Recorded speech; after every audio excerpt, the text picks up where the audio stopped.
श्री साई के चमत्कारों और उनकी कृपा के प्रसंगों से भरे अध्याय 28 में हम 3 ऐसी चिड़ियों यानी 3 भक्तों की कथा सुनते हैं जिन्हें साई बाबा ने अद्भुत आकर्षण से शिरडी बुलाया।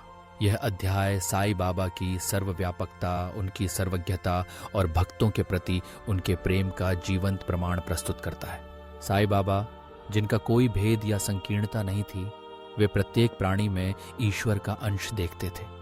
उनका जीवन एक खुली पुस्तक की तरह था जिसमें हर कोई अपनी श्रद्धा, विश्वास और भक्ति के अनुसार कुछ न कुछ पा सकता था। उनके भक्त दूर दूर से खिंचकर शिरडी आते थे, जैसे कोई अदृश्य डोर उन्हें खींचती हो। बाबा ने स्वयं कहा था कि मेरा भक्त चाहे 1000 कोस दूर हो, वह शिरडी को ऐसा खिंचता चला आता है जैसे धागे से बंधी चिड़ियां खिंचकर स्वयं ही आ जाती हैं। पहली चिड़िया। लाला लक्ष्मीचंद की कथा इस अध्याय में विस्तार से वर्णित है। लक्ष्मीचंद एक साधारण नौकरी पेशा व्यक्ति थे जो जीवन में स्थायित्व और संतोष की तलाश में थे। उनकी आत्मा किसी उच्च उद्देश्य की ओर आकृष्ट थी। एक रात उन्होंने स्वप्न में एक दाढ़ी वाले वृद्ध को देखा जो भक्तों से घिरे हुए थे। यह स्वप्न उनके हृदय में गूंजता रहा। जब वे दासगणों का कीर्तन सुनने गए और वहां श्री साई बाबा का चित्र देखा तो उन्हें स्वप्न में दिखे वृद्ध का चेहरा उसी चित्र में दिखाई दिया। यह संयोग नहीं था बल्कि बाबा की लीला थी। लक्ष्मीचंद के हृदय में शिरडी जाने की तीव्र इच्छा जागृत हुई। ईश्वर ने उनकी सहायता की। उसी रात उनके मित्र शंकर राव उनके पास आए और शिरडी चलने का प्रस्ताव रखा। इस तरह श्रद्धा और विश्वास की डोर उन्हें शिरडी की ओर खींच लाई। मार्ग में बाबा के बारे में पूछताछ, अमरूद खरीदने की इच्छा और फिर एक वृद्धा द्वारा अमरूद दिलवाना, ये सब संकेत थे कि बाबा उनके मन के भावों को जानते थे। शिरडी पहुंचकर जब वे बाबा के दर्शन को गए तो बाबा ने उनके मन की बातों को उद्घाटित किया। रास्ते में भजन करते हो, दूसरों से पूछते हो, सपना क्या झूठा है या सच्चा? लक्ष्मीचंद को यही आश्चर्य हुआ कि बाबा ने उनके मन के सारे विचार जान लिए। भक्ति में श्रद्धा के साथ साथ इच्छा भी जुड़ी होती है। लक्ष्मीचंद को सांझा, एक प्रकार का प्रसाद, बहुत प्रिय था। बाबा ने उनकी इच्छा जानकर तीसरे दिन विशेष रूप से सांझा मंगवाया और उनसे कहा, तुमको भूख लगी है? अच्छा हुआ। कमर में दर्द भी हो? लो, अब सांझे की ही करो दवा। इस प्रसंग से बाबा की भक्त वत्सलता और सर्वज्ञता प्रकट होती है। लक्ष्मीचंद ने बाबा के सानिध्य में आत्मानंद प्राप्त किया। उनका मन बाबा के चरण कमल में रम गया। वे सदा उनकी कीर्ति का गुणगान करते रहे और अपने जीवन को धन्य मानते रहे। दूसरी चिड़िया। बुरहानपुर की महिला का प्रसंग भी अत्यंत मार्मिक है। एक दिन उसने स्वप्न में देखा कि बाबा उसके द्वार पर खिचड़ी मांगने आए हैं। यह स्वप्न केवल एक अनुभूति नहीं था बल्कि बाबा का संकेत था। महिला और उसके पति ने शिरडी जाने का विचार किया। वे 2 माह शिरडी में रुके, बाबा की सेवा की, परंतु खिचड़ी का नैवेद्य अर्पण करने का संयोग नहीं मिला। 14 दिन बीत गए, परंतु 15वें दिन जब वह खिचड़ी लेकर मस्जिद में पहुंची, उस समय बाबा की इच्छा भी खिचड़ी खाने की ही थी। बाबा ने उसी थाली में से खिचड़ी ग्रहण की। यह घटना दर्शाती है कि बाबा अपने भक्तों की भावनाओं, इच्छाओं और श्रद्धा को कितनी गहराई से जानते थे। उन्होंने महिला की श्रद्धा का सम्मान किया और उसकी इच्छा को पूर्ण किया। तीसरी चिड़िया। मेघा की कथा साई बाबा की कृपा और उनके भक्त के आंतरिक हृदय परिवर्तन की गाथा है।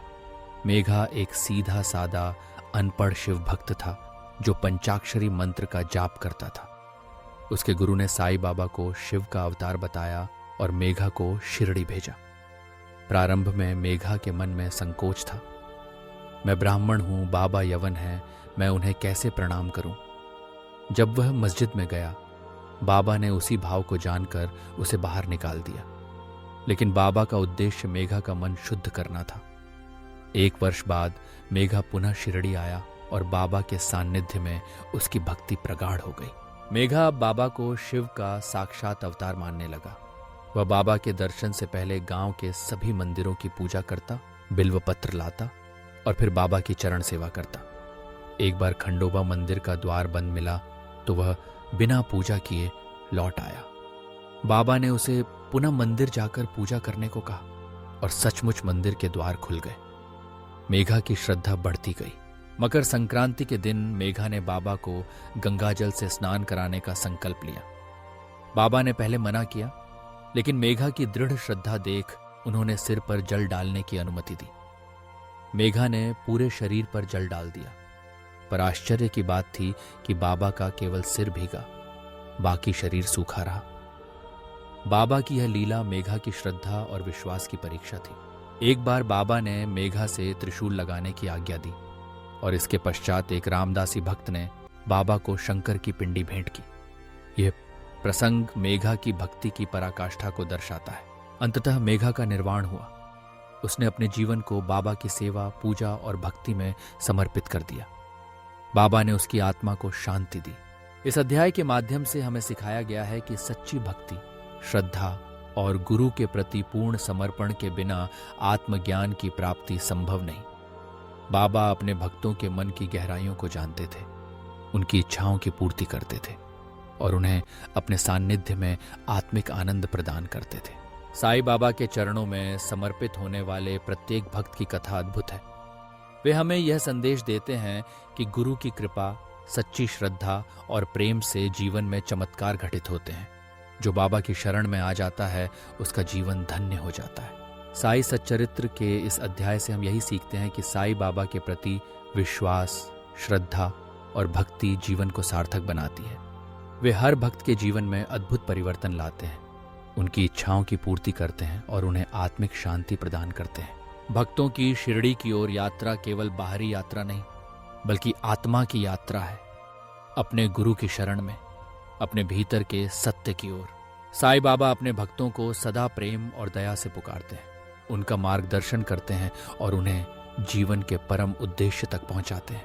सच्ची श्रद्धा, गुरु में विश्वास और हृदय की निर्मलता ही साईं बाबा की कृपा पाने का मार्ग है। उनकी शरण में आने वाले प्रत्येक जीव का कल्याण निश्चित है। साईं बाबा की कथा में छुपा संदेश यही है, श्रद्धा और सबूरी यानी विश्वास और धैर्य। जो भी साईं बाबा के चरणों में आकर समर्पित होता है, उसके जीवन में आनंद, शांति और परम सुख की वर्षा होती है।